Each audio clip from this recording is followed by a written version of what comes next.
Assalamualaikum warahmatullahi wabarakatuh. Halo semuanya, apa kabar? Ada 3 tipe public speaker. Yang pertama adalah public speaker yang menggunakan skrip atau naskah. Yang kedua, public speaker yang hanya mencatat poin pentingnya saja. Dan yang ketiga, yang terakhir adalah public speaker yang spontan. Bukan uhuy, yang spontan alias tidak menggunakan naskah. Tapi dalam video ini saya akan membahas tentang tipe yang pertama, public speaker yang menggunakan naskah. Salah satu contoh profesi public speaker yang menggunakan naskah adalah penyiar radio. Bagaimana sih cara menyusun naskah siaran? Ini dia. Hal yang harus diperhatikan dalam menyusun suatu naskah adalah kalimat yang ditulis harus jelas, ringkas, dan sederhana. Sekali ucap, langsung dimengerti. Lalu, gunakan kalimat tidak langsung. Misalnya seperti ini. Hindari dalam naskah menulis Evi berkata, aku sakit. Itu adalah kalimat langsung. Ubahlah menjadi kalimat tak langsung seperti ini. Evi berkata bahwa dia sakit. Pembulatan angka. Informasi yang disampaikan harus anti detail. Contohnya seperti ini. Sebanyak 2.152 orang mengikuti jalan sehat. Kalimat yang barusan saya ucapkan adalah kalimat yang sangat detail. Ubahlah menjadi sebanyak lebih dari 2.000 orang mengikuti jalan sehat. Gunakan bahasa tutur atau percakapan sehari-hari. Misalnya, hindari menulis kalimat seperti ini. Gaji para pegawai adalah Rp 5.000.000. Itu adalah kalimat cetak. Ubahlah menjadi gaji para pegawai adalah 5 juta rupiah. Nah, untuk mengetahui bagaimana teknis penulisan naskah, perhatikan tayangan berikut ini. Mari belajar menyusun naskah. Ini naskah yang harus kita rombak. Yang perlu kalian perhatikan dalam menyusun suatu naskah public speaking, entah itu untuk siaran radio, podcast, ataupun MC atau public speaking yang lain, gunakanlah huruf besar. Penggunaan huruf besar bertujuan agar kita mudah dalam membaca naskah tersebut. Kemudian, gantilah koma dengan garis miring 1, titik dengan garis miring 2, dan di akhir paragraf berilah garis miring sebanyak 3.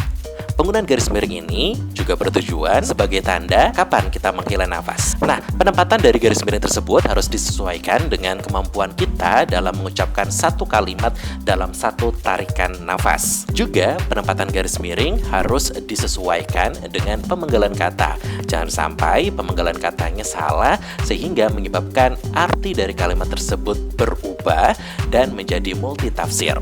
Kalimat awal sebagai kalimat pembuka. Nah, di sini ada identitas radio tempat siaran. Kemudian kalimat kedua disebutkan nama penyiar dan program acara.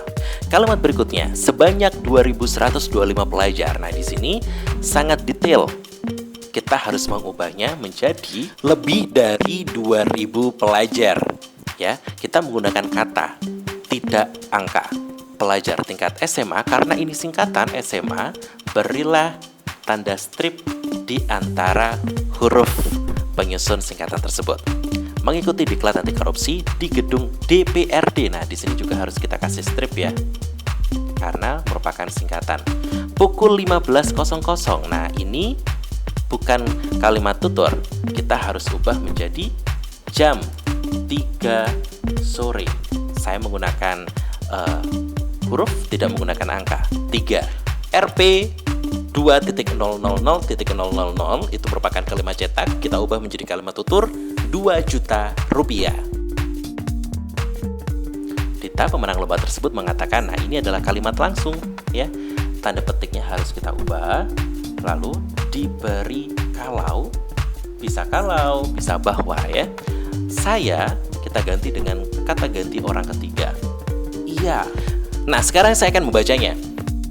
Halo 48 FM, radio suara hati yang tersakiti. Masih bersama saya, Avan, dalam Kabar Kabur. Sebanyak lebih dari 2.000 pelajar tingkat SMA mengikuti diklat anti korupsi di gedung DPRD Kota Cinta Kasih jam 3 sore kemarin.